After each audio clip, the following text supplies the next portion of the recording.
नमस्कार दोस्तों, मैं हूं आपका दोस्तों सका में जुवानी। आप देख रहे हैं जो टास। सीधी सी बात करेंगे यार, आज के सब्जेक्ट आप देख ही रहे हैं। बहुत सारी बातें हमने कर लिया है, शेयर मार्केट कर्ज के बारे में कर लिया, वर्ल्ड के न्यूज के बारे में कर लिया, एसआईपी के बारे में कर लिया, इसके बारे में कर लिया। अभी एसआईपी का सेशन चल रहा है, तो एसआईपी मिड कैप और स्मॉल कैप पे जो लोग प्रेफर करते हैं, क्योंकि बहुत सारे इन्वेस्टर ऐसे होते हैं जो कि मिड कैप का भी थोड़ा सा चाहते हैं कि मेरे को थोड़ी सी स्टेबिलिटी भी मिल जाए और थोड़ा सा रिस्क भी ले लिया जाए, तो ऐसे भी इन्वेस्टर्स होते हैं। और यहाँ पर इस समय इन दोनों इंडाइसेस में अच्छी खासी गिरावट हो चुकी है। जैसा कि आप जानते हो, स्मॉल कैप में आपके 26% की गिरावट हुई, पर मिड कैप में आपके 22% की गिरावट हुई है। और इन दोनों इंडाइसेस में अभी और भी गिरावट होने की प्रोबेबिलिटीज है। तो अभी आज की एसआईपी, जिनकी एसआईपी इसमें जा रही है या जो लोग लमसम करना चाह रहे हैं, उनके लिए क्या करना है क्या नहीं करना है, इस पर बात तो चर्चा तो करनी बनती है। और इसको हम 3 भागों में कवर करेंगे। कितने कवर करेंगे? 3 भागों में कवर करेंगे। सबसे पहला भाग होगा स्मॉल कैप और मिड कैप में एसआईपी के फायदे क्या क्या होते हैं, इसके 3 पार्ट्स होंगे, उस पर हम कवर करेंगे। दूसरे पार्ट में कवर करेंगे स्मॉल कैप और मिड कैप में मतलब म्यूचुअल फंड में एसआईपी के रिस्क क्या क्या है, इसको भी 3 पार्ट में कवर करेंगे। और उसके बाद में इन्वेस्टर्स का रिएक्शन क्या होता है इसमें, उस पर भी चर्चा करेंगे, क्योंकि इन्वेस्टर्स का रिएक्शन जाना बहुत जरूरी होता है। इन्वेस्टर्स के रिएक्शन को देख करके हमने सोचा कि नहीं ठीक है, इन चीजों को हम आपसे बनाने की कोशिश करते हैं। तो टोटल 9 भागों में वीडियो कवर होने वाला है। काफी इंटरेस्टिंग वीडियो होने वाली, काफी इंटरेस्टिंग चर्चा होने वाली। लेकिन उससे पहले थोड़े से ले लेते हैं कमेंट एंड क्वेरीज हम, क्योंकि भैया जी राम राम, मेरे को नए फंड में शाश्वत जी बोल रहे हैं एसआईपी शुरू करना है, निफ्टी 500 और मोमेंटम और 500 इंडेक्स कैसा रहेगा, इस पर एक रिप्लाई भी आई हुई यार, इससे अच्छा तो निफ्टी 50 इंडेक्स में पैसा लगाओ। देखिए सर, सरस्वती यहाँ पर मैं बोलना चाहूंगा, अभी आपका पोर्टफोलियो हमने देखा नहीं है, थोड़ा सा जल्दीबाजी मत करें। अभी मार्केट में और भी करेक्शन के चांसेस हैं, तो जल्दीबाजी करने की जरूरत नहीं है। अगर आपके डायरेक्ट फंड जो आपने ले रखे हैं, अगर आपको लमसम करना है, वहां पर करने की कोशिश करिए। और दूसरी चीज क्या है, गुजरात बंधु सर ने कुछ हिंट तो दिए हैं, अब उसके बाद में देखते हैं उन्होंने क्या हिंट दिए हैं, तो उसको लेकर के उसके बाद में करने की कोशिश करेंगे। और आपका कम से कम एक बार आप थोड़ा सा तो कमेंट यार करने की तो कोशिश करो। आप एक तो मेरे को लग रहा है कि आप सबके सामने उसको करने में शर्मा रहे हो, बहुत ही मतलब जो अनपढ़ बोल करके आप हम लोगों को टेंशन में डाल करके खुद आराम से वहां पर बैठे बैठे हंस रहे होगे, ऐसा मेरे को विश्वास है। चलिए, शुभम मोहित सर बोल रहे हैं कितना टाइम दे दूं सर जी, परेशान हुआ मैं। सर परेशान होने की जरूरत नहीं है, परेशान लोगों के लिए ये सारे वीडियोस डेली के डेली बन रहे हैं, इस टाइप के वीडियोस बन रहे हैं। तो उसके बाद में आपको परेशान होने की जरूरत नहीं है। मार्केट में अगर आपने परेशान होकर के निवेश किया है, तो समझिए कि आपने निवेश के अर्थ को समझा ही नहीं है, नंबर 1। नंबर 2 चीज का है, आप जुगानी टॉक से बहुत लेट जुड़े हैं। ये छोटा चैनल जरूर है, लेकिन वो सतसैया के दोहरे जस नावक के तीर, देखने में छोटे लगे घाव करे गंभीर। छोटा परिवार जरूर है ये, लेकिन ये ऐसा परिवार है, यहाँ पर बहुत सारे अच्छे अच्छे इन्वेस्टर्स हैं और बहुत सारा लोगों ने निवेश कर रखा है, बहुत सारी स्ट्रैटेजीज लोगों को आती हैं, बहुत कुछ हमने एक दूसरे को सीखा और सिखाया है। तो आप आइए और इसका पार्ट बनिए। अगर आपने पोजीशन नहीं बनाई है, अगर आपने उन आयाम्स को नहीं लिया है जो कि आयाम एक होने चाहिए। आयाम मीन्स मैं बताऊं कि हमारे यहाँ पर पहले छप्परों के जैसे होता था, मशीन पे घर होता था, जानवरों के लिए होता था। और उसके बाद में तो क्या होता था, बरसात से पहले जब आंधी और तूफान का मौसम आता था, तो उससे पहले लोग थूनी और थाम जो बोलते हैं ना, तो जो साइड साइड में लगते हैं उसको हम थूनी बोलते हैं, जो दोनों तरफ जो मेन पिलर होते हैं उसको हम थाम बोलते हैं। और उसके बाद में अरवत परवत को कस देते थे। फिर भी अगर पानी आने के चांसेस हैं, छप्पर अगर थोड़ी सी पुरानी हुई है, मतलब क्या है कि थोड़ी सी स्थिति अगर गड़बड़ है, तो उस पर लोग पलानी डाल देते थे एक और, ताकि वो प्रोटेक्टेड हो जाए। उस पलानी को हम क्या बोलते हैं, उस पलानी को हम बोलते हैं आपका टॉप अप करना, आपका लमसम करना, आपका ये चीजें करना। लेकिन अगर आपने, और उसके बाद में वो थाम थूनी क्या होती है, जैसे आपका इमरजेंसी फंड हो गया, आपका सेफ्टी फंड हो गया, आपका इंश्योरेंस हो गया, आपके बाकी खर्चों के लिए हो गए, तो इन चीजों पर जब आपने कर लिया, तवज्जो कर लिया, तो फिर क्या फर्क पड़ रहा है मार्केट के ऊपर। यस, मैं बार बार बोलता था, उतना ही निवेश करो जिसको कि आप एक टाइम दे सकते हो, गोल दे सकते हो। बेशक निवेश कम करो, ज्यादा। यहां पर हमेशा मैं एक चीज बोलता था, उतना ही जोर लगाना है जितने पर आप सस्टेन कर सको। ये नहीं कि तालाब में कूद गए 2 बार, वो नहीं किया, उसके बाद हुच्च हुच्च डुबकी लेने लगे। तो सर ये सारी हमारे यहाँ की देसी एग्जाम्पल्स हैं। देसी एग्जाम्पलों को भी इनको आप सोचिए, इनको आप समझिए, इनको आप अपनी जिंदगी में उतारिए, तब जाकर के मार्केट की भाषा में आप इसको समझ सकते हो। नहीं तो यहाँ पर बहुत बड़े चालबाज लोग बैठे हुए, बहुत बड़े बैठे हुए, उनको आपसे कुछ नहीं लेना देना है, ठीक है ना। तो जुगानी टॉक्स इसीलिए अपने यूनिक, आप इस परिवार का हिस्सा बने हो। मेरे ख्याल से मैं आपको पहली बार आपका कमेंट देख रहा हूं, तो आपका बहुत बहुत आपका स्वागत है। चलिए, और उसके बाद में कोई भी परेशानी होने से उसको शेयर करना है, ताकि इतने लोगों के बीच में आपकी उस परेशानी को एड्रेस किया जा सके। एएमसीज की तो खूब कमाई हो रही सर, कोई भी इसमें संदेह नहीं। किसी एक शख्स ने बोला था, आगे आएगा तो मैं बताऊंगा, मैंने देखा था कि सरकार का, अरे भैया सरकार का कहां पर नुकसान होता है? सरकार का कहीं पर भी नुकसान नहीं है।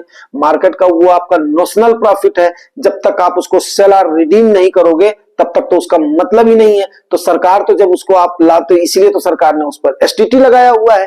एसटीटी अभी शुरू हुआ है, एलटीसीजी अभी शुरू हुआ है, एलटीसीजी अभी शुरू हुआ है, और आप बोल रहे हो सरकार नुकसान में है। सरकार तो खुश हो रही है। एफआईआई जिसको अगर बेच रहे हैं तो उसके बाद में वो क्या हो रहा है, सरकार के पास उतना टैक्स आ रहा है। क्या यार, आप कैसी बात कर रहे हो? आपको कुछ समझ है कि नहीं मार्केट की? कौन भाई साहब है? जब वो आएंगे तब उसके बाद में मैं बताऊंगा। तो सरकार और एएमसी दो लोग यहाँ पर फायदे में हैं, और ऑपरेटर पंटर की तो बात ही अलग है, वो तो अपना मौका देख कर लेते हैं। यहाँ पर फंसे हुए हैं तो कौन फंसे हुए हैं? हमारे आप जैसे रिटेलर फंसे हुए हैं। ठीक है, अब उसमें से जिन्होंने अगर ये कर लिया है, तुम कुछ भी कर लो, हमें बेवकूफ नहीं बना सकते हो, तो उनके दिल पर तो असर कम है। लेकिन जिन्होंने सोचा था यार अब ये तो ऐसे चलती रहेगी, ये तो आदमी बकवास कर रहा है कि हाँ कटिंग होगी, प्रूनिंग होगी, कटाई होगी, छटाई होगी, धुलाई होगी, वैल्यूएशन करेक्ट होगी, तो उस समय तो लोग हमारे बारे में सोच रहे होंगे मैं तो चाह रहा हूं मत निवेश करें। लेकिन ऐसा ना तो तब था ना तो अब है। लेकिन आपको समय तो देना पड़ेगा,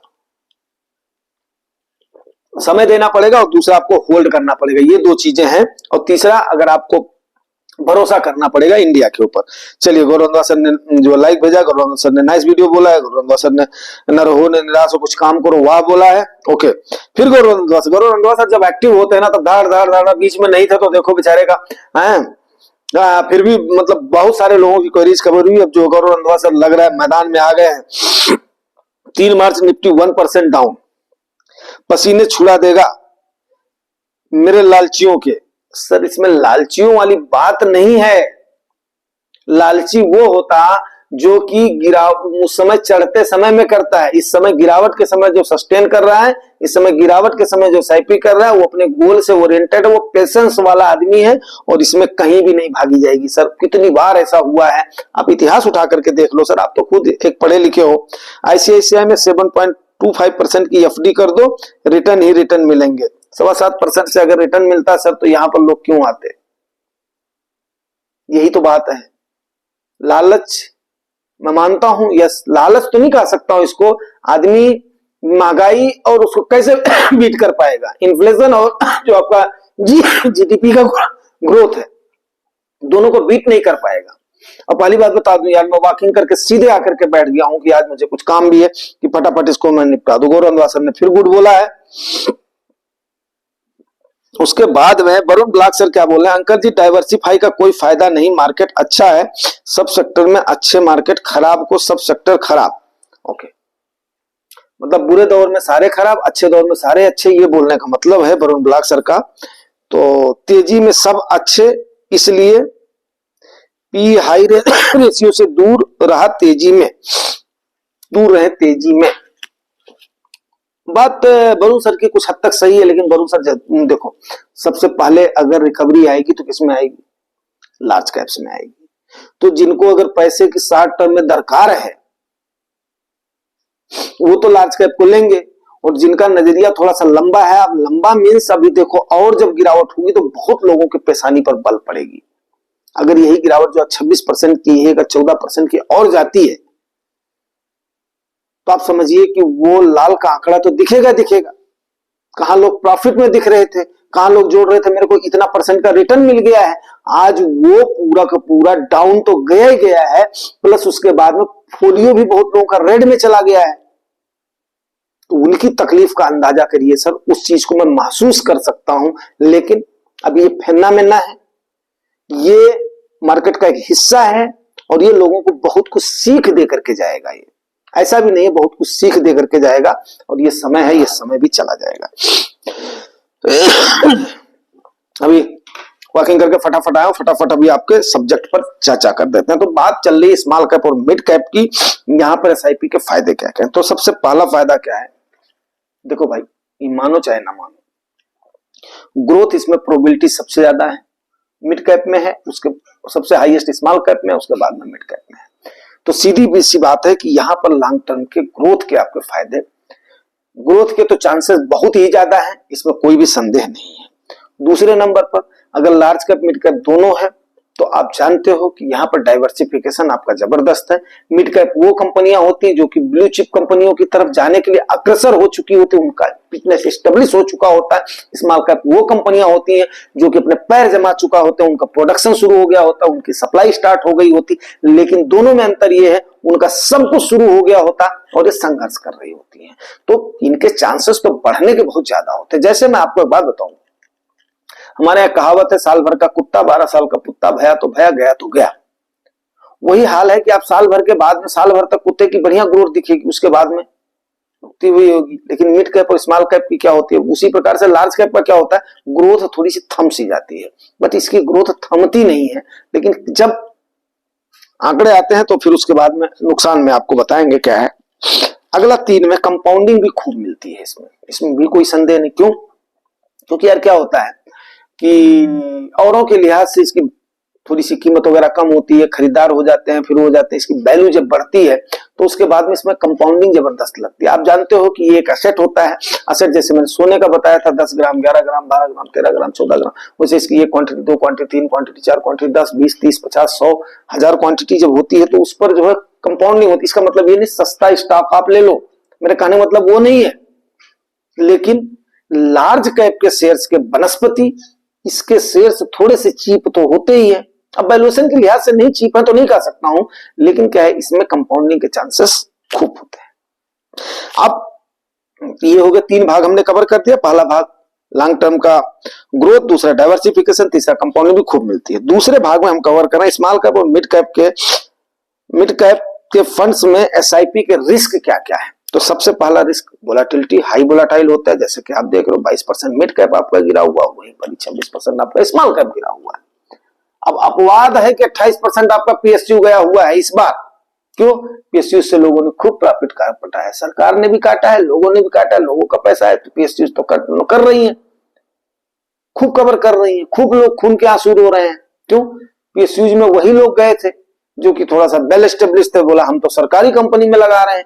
लेकिन मिड कैप और स्मॉल कैप में एक्चुअली वोलेटिलिटी तो होती लिक्विडिटी का रिस्क, एक्चुअली लिक्विडिटी का तो इसमें रिस्क होता है। आज अगर भगदड़ मचेगी तो आपको हो सकता है फ्रैंकलिन टेम्पलेट के जैसे 2020 में उनका इशू आया था, हो सकता है कई सारे एमसी में यहां पर भी इशू आने की प्रोबेबिलिटीज बन जाए।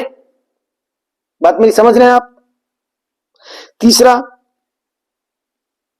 कंपाउंडिंग का ओन रिस्क होता है। कंपनी का जो है ना, कंपाउंडिंग का नहीं, कंपनी का जो होता है ना, वो ओन रिस्क होता है। क्यों? क्योंकि भैया देखो, थोड़ा सा तो ऐसा तो है नहीं, ये इतने बड़े स्टेब्लिश नहीं होते हैं कि आंधी आए और उसमें इनके पैर ना उखड़े। कई सारे स्मॉल कैप की कंपनियों का नामो निशान ही मिट जाता है, वो सर्वाइव भी नहीं कर पाती। जिस प्रकार से एक्वेरियम में जब आप मछली डालते हो तो उसके बाद में जो कमजोर मछली होती है सबसे पहले वो जाती है। बात मेरी समझ रहे हैं? तो वही एक्वेरियम के फिश वाला हाल है, जो कमजोर कंपनियां होंगी वो सीधे क्या करेंगी, पैर उखड़ जाएगा और चारों खाने चित हो जाएंगे। लेकिन क्या है, आपके फंड्स में आपके फंड मैनेजर ने जो चूज किया हुआ है उसमें कई सारी कंपनियां लिया, कुछ कंपनी ऐसा लिया हुआ है कि हो सकता है उसका असेसमेंट थोड़ा सा गड़बड़ चला जाए, वो सर्वाइव कर जाए, लेकिन बाकी कंपनियां क्या करेंगी, सुधार देंगी। तो वारेन बफेट साहब ने जो चीज बोली हुई है, एक सही निवेश आपके बहुत सारी गलतियों पर पर्दा डाल देता है, भारी पड़ता है। तो इसलिए ये सारे आपके स्मॉल कैप और मिड कैप में निवेश के रिस्क भी हैं, ठीक है ना। अब वहीं पर इन्वेस्टर्स का रिएक्शन क्या क्या होता है ये आप जान लीजिए। तो सबसे पहला रिएक्शन जो होता है, बहुत सारे लोग जो जान करके आते हैं इसमें, उनका रिएक्शन हमेशा पॉजिटिव होता है। आप देखिए, आप कमेंट्स में देखिए। अब देखो, मेरे को तो सबका कमेंट अपना दिखाई दे रहा है, पढ़ते तो आप लोग भी हो, लेकिन अब इसी से ही पता चल जाता है कितने लोग इसको पॉजिटिव लेते हैं। और बहुत सारे लोग जो गेन को देख करके और सुनी सुनाई बातों से आ जाते हैं। मेरे पास जो नहीं आए थे, जिन्होंने 100 - के फार्मूले नहीं अपनाए हैं, जिन्होंने उस चीज को सोचा नहीं है कि यस हमें आगे जाना है, हमें आगे बढ़ना है, हमें ये करना है, तो उनका रिएक्शन क्या होता है, निगेटिव हो जाता है। वो हमेशा निगेटिव बात करेंगे, लेकिन मैं तो उसको उस नजरिए से देखता हूं कि यस, इनका रिएक्शन पॉजिटिव है, इनका रिएक्शन निगेटिव है। उसी प्रकार से उसको रिप्लाई भी देता हूं कि ताकि अब आप आए हो तो उसके बाद में इसका स्वाद लेकर के जाना है, ना कि उसके बाद में अंगूर खट्टे हैं करके और बेचो बाचो और भाग लो भैया। तो ऐसा नहीं है, अंगूर का सीजन आने दो, अंगूर आपको मिलेंगे और मीठे अंगूर मिलेंगे, इसमें कोई भी दो राय नहीं है। तीसरा न्यूट्रल रिएक्शन होता है। जो लोग बिल्कुल सोच समझ करके सही तरीके से आते हैं, पॉजिटिव रिएक्शन का तो छोड़िए, जो उस चीज को आगे कि ठीक है ये इतना उतार होगा, इतना चढ़ाव होगा, इतना ये होगा, अगर गेन होगा तो ये ले लेंगे, निगेटिविटी में जाएगी तो और लमसम करेंगे, जो वो लमसम के लिए भी तैयार रहते हैं और उसके बाद में प्रॉफिट के लिए भी तैयार रहते हैं। ऐसे लोग हमेशा न्यूट्रल और काम रहते हैं, बिल्कुल उनको कोई वो नहीं होता है। अगर मुझे आप लोगों की चिंता नहीं होती, आप लोगों के कमेंट एंड क्वेरीज पर रिएक्शन नहीं देना होता, तो मैं इस समय बिल्कुल काम रहता, कोई मेरे को नहीं थी। हाँ ठीक है, गिरावट है, यस, खरीदने मौका मिला है, और जैसा कि हमने कल बताया, कल हमने पोजीशन भी बनाई है, और उस दिन गुजरात बंधु के साथ, जो सर के साथ भी बनाई थी। अब आज देखते हैं, अगर आज भी 21,000 के लेवल के नीचे जाता है, 21,800 का लेवल दिखाएगा, 500 का लेवल दिखाएगा, तो यस, फिर और पोजीशन बनाएंगे, कोई इसमें दो राय नहीं। हालांकि अभी 21 का आंकड़ा टूटा नहीं है, लेकिन जैसे जैसे टूटता जाएगा वैसे वैसे फिर हम और ज्यादा सख्त होते जाएंगे। यस, देखो शक्ति बरतने में कोई भी संदेह नहीं, सबको पता है यार ये कब तक रहेगा, बिना इसके तो देश तो चलना ही मुश्किल है भाई। बिना कंपनियों के देश चलना जो चलने की जो संभावना है क्या, नहीं चलेगा। तो फिर हमने यार इतना ज्यादा सोचना ही क्यों है, जितनी ताकत है ताकत लगाएंगे। हाँ, ताकत लगाने के लिए थोड़ा सा क्या है, उसमें मोमेंटम का इस्तेमाल जरूर करेंगे। मोमेंटम समझते हो, आघूर्ण का इस्तेमाल जरूर करेंगे, जैसे एक लिवरेज बोलते हैं ना, लिवरेज जरूर करेंगे, टॉपअप करेंगे, लमसम करेंगे, जैसा भी होगा उसके बाद में करेंगे। भागेंगे तो नहीं, कोई मतलब ही नहीं बनता है। तो ये सारी चीजें हैं, उम्मीद करता हूं कि बात को आप समझ गए होंगे, और फिर मिलते हैं किसी और सेशन में किसी अच्छे वीडियो के साथ। Thank you very much.